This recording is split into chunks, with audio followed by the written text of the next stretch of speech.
Steve Gamache with another Chef Knives to Go quick look product video, this time on the Goko Hammered Damascus Gyuto 240mm. This knife is composed of a core steel of 19C27 stainless steel, which has great all-around properties. And the heat treat rating is about 60 on these, so a nice, hard but not too hard, middle-of-the-road heat treat rating. The construction of this is a stainless cladding, Damascus cladding over the top of that core steel. And Mark has two lines of these he's been bringing in. One has a hammered finish, that's sashimi hand-hammered finish, which this does, and then the other one has no hammering. So it's basically the same knife with hammering and without. Same finish, almost exactly the same dimensions. So what I say to this should apply to the other ones as well. The finish is really nice on this. He's got these marked down, this particular ones.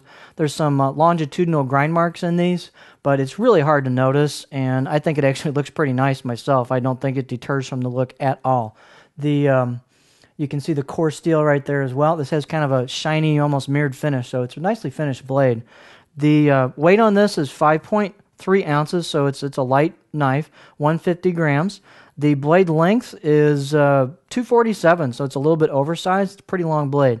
Overall length, about 15 inches, and the spine at the base is thin. These are thin blades. It's going to be hard for the camera here, but 1.6 millimeter, and maintains that most of the way through until you hit the grind where it tapers down. So not a lot of distal taper, but there is the taper towards the tip.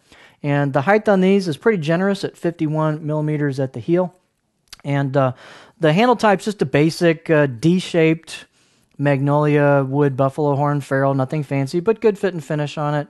The handle circumference is a standard 3-inch handle, and I went ahead and put my own edge on this knife. It came out of the box okay, but it kind of needed a little bit of work, I thought, to really bring out the steel. The steel sharpens easily. It takes a great edge. The performance of this blade is quite good. It's very, very thin, and it's got a pretty good continuous curve for the profile, even towards the heel. So it doesn't have like a total true flat spot at the heel, but it's kind of a nice continuous curve. Works well for me. This would rock cut really nicely. The particular spine here kind of holds its height and kind of comes down sharper. That's this particular style of Gyuto versus ones that come down a little earlier for more of a point. But the point does really go through stuff well since it's so thin. The balance point on this is a little forward because the handle's really light, and it's about right there versus your pinch grip's a little bit back here. So it's a little bit blade heavy, which is not a bad thing since it's such a light knife. A little bit of blade forward weight's going to help with cutting, and it's got a nice solid feel to it. It's actually fairly stiff for the thinness of the blade, so it's got a pretty good solid integrity feel on the board to it, and it's just a nice knife. And I know Mark's been running some specials on these with this one because of the grind marks, but even at the normal price, it's a pretty nice blade. At this discounted price, it's really a good blade. It's a steal for that kind of money.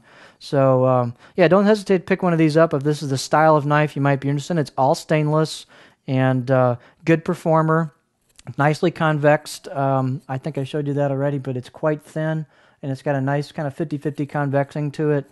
Just a really well done knife. So there you have the Goko Hammered Damascus Gyuto 240mm.